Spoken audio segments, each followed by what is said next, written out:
तो कैसे हैं आप सभी। मैं विवेक एक बार फिर से आप सभी साथियों का आपके अपने परिवार एग्जाम में हार्दिक स्वागत करता हूं। हम हैं एग्जाम कलम से क्रांति। अब आप सभी लोग इस तरीके से परेशान होंगे क्योंकि फर्स्ट फेज कंप्लीट हो चुका, सेकंड फेज भी शुरू हो गया और थर्ड फेज की डेट्स आ चुकी है। तो मन में एक सवाल उठ रहा होगा कि सर क्या सेफ स्कोर है। तो देखो भाई, एक बात तो ये कि इसमें जो कट ऑफ लगती है वो जोन वाइज लगती है। कट ऑफ कैसे लगती है? जोन वाइज लगती है। जोन वाइज कट ऑफ भी साथ ही दो लगेंगी। कट ऑफ होंगी कितनी? दो।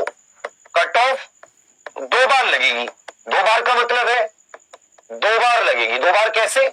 एक बार तो आप रिटन क्वालिफाई करोगे, एक बार आप जो ऑब्जेक्टिव टाइप ऑफ 100 नंबर का पेपर दे रहे हो तो रिटन क्वालिफाई करोगे। तो रिटन क्वालिफाई करने के बाद में इस पे कट ऑफ लगेगी कि जिससे आपका फिजिकल होगा, जिसमें वजन उठा के दौड़ना है।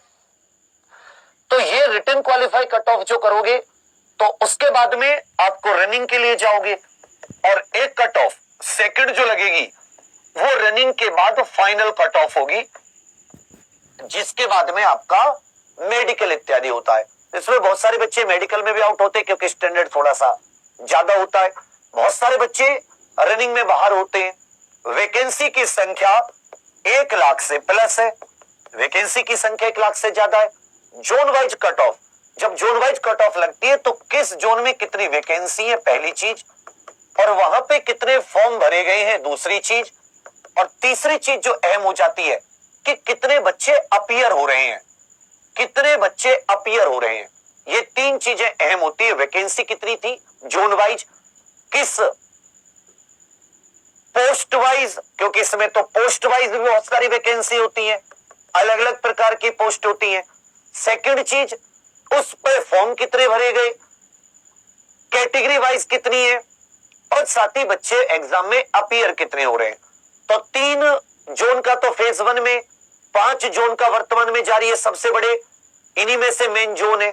और जो अगला तीसरा फेज है उसकी डेट्स आ चुकी है। तो हमारे पास ये पहला जोन जो फर्स्ट फेज में 3 जोन और ये जो 2 दिन हो गए, इनके आधार पर अगर एक अनुमानित संभावित लगाएं कि जैसे एनटीपीसी सीबीटी 1 में भाई ज्यादा बच्चे नहीं बुलाए थे, फिर सीबीटी 2 देखें तो कट ऑफ डाउन गई। अगर आप फाइनल देखोगे तो आपको थोड़ी सी और डाउन, मेडिकल के बाद में और डाउन लगेगी। तो सेम टू सेम आप यहां पर रख के चलिएगा। इसमें जो सेफ स्कोर है कि भाई इतने पर मेरा हो जाना चाहिए, और ये मैं किसकी बात कर रहा हूं? रनिंग की, क्योंकि रनिंग के भी बहुत सारे बच्चे निकलेंगे।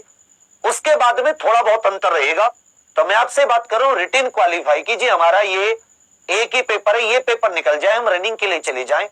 1 लाख बच्चे हैं तो रनिंग के लिए ज्यादा बच्चे बुलाए जाते हैं कि फिर फाइनल कितना अंतर रहेगा दोनों चीजों को। तो मेरे विचार में साथी अगर खूब टफ से टफ भी रहा, मैं कहता हूं जनरल कैटेगरी के लिए, और बाकी कैटेगरी फिर उसी हिसाब से अपना देख लें, इसी से अंदाजा लगा लें। साथी बिलो 65, आप ये कह सकते हैं 62 से आसपास या 62 से नीचे, ये जो नॉर्मल से और अधिकतम गई तो ये 65 तक जा सकती है। अधिकतम की बात कर रहा हूं, इससे ऊपर आपकी मेरिट जाने के चांसेस कम हैं। इससे नीचे, बिलो मतलब इससे नीचे ही रहने के चांसेस हैं। तो अगर आप 65 स्कोर भी आपका आ रहा है और आप कम गलत करके आ रहे हैं, ध्यान दीजिएगा आपका एक्यूरेसी लेवल, समझ आपकी कि आप पेपर में कितना समझदारी से प्रश्नों का उत्तर दे रहे हैं, एक्यूरेसी लेवल, ये बहुत कुछ मायने रखता है। पेपर उतना टफ नहीं आ रहा, उतना इजी भी नहीं आ रहा, मीडियम लेवल, कुछ में इजी कुछ में मीडियम। तो आप कितने प्रश्न अटेम्प्ट करते हैं सावधानी से, वो कुछ चीजें आपके लिए बहुत मायने रखती हैं। तो ध्यान दीजिएगा, ये मेरे हिसाब से एक स्कोर आपका बनना चाहिए कि जब कट कटा के आप आए तो आप 62 के आसपास, अधिकतम 65, उससे ऊपर जाने के चांसेस बहुत ही कम है। 1 लाख वैकेंसी है, वैकेंसी कम नहीं है। अपीयर होने वाले बच्चों की संख्या और भी कम है। आप देखोगे जैसे बहुत इंपॉर्टेंट बोर्ड होते हैं, जैसे अपना प्रयागराज वाला हो गया, पटना वाला हो गया, और भी इनमें भी आप ये हैं जिनमें आपको हाईएस्ट कट ऑफ दिखाई देती है। इससे ज्यादा जाने की उम्मीद कम है अभी तक का अगर हम लोग हिसाब देखें। तब जैसे कल जिनका पेपर है 29 को, उसके बाद में फिर थर्ड फेज में, तो आप लोग स्कोर को एक्यूरेसी पे जरूर कसना और कोशिश करना, आप ज्यादा ना कर पाए तो आप 70 तक सही प्रश्न करें, 70 के आसपास आप करेक्ट आंसर दें और गलत कम से कम या ना ही करें, कम से कम या अटेम्प्ट ही ना करें। आपको लगता है कि वो क्वेश्चन अलग है तो अटेम्प्ट ना करें, ध्यान दीजिएगा। अगर आपको लग रहा है कि क्वेश्चन टफ है, मुझसे नहीं हो रहा, छोड़ दो, मत अटेम्प्ट करो, क्योंकि अगर आप अटेम्प्ट करो और गलत हो गया तो नेगेटिव में और जाएगा। आप कोशिश करो कि आपके करेक्ट रहें और साथ ही 100 में से अगर आपने तैयारी की है और आप 70 भी सही अटेम्प्ट नहीं कर पा रहे हो तो आपको अपने ऊपर सोचना चाहिए हमारी तैयारी कैसी थी। 30 प्रश्न मान लो टफ है, छोड़ दो चारों सब्जेक्ट मिलाकर, general awareness, science, reasoning, math, 30 छोड़ सकते हो आप। 70 लेकिन करो सही करना, मैं कह रहा हूं 65 भी करो, करेक्ट करना, गलत पे तो टच भी मत करना।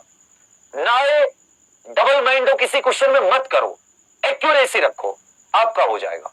ठीक है, उम्मीद करता हूं मेरी बात समझ में आ गई होगी। एनालिसिस के आधार पर ही जैसा पेपर पैटर्न आ रहा है वैसे एग्जाम्पल की क्लासेस मोल्ड हो जा रही है। सुबह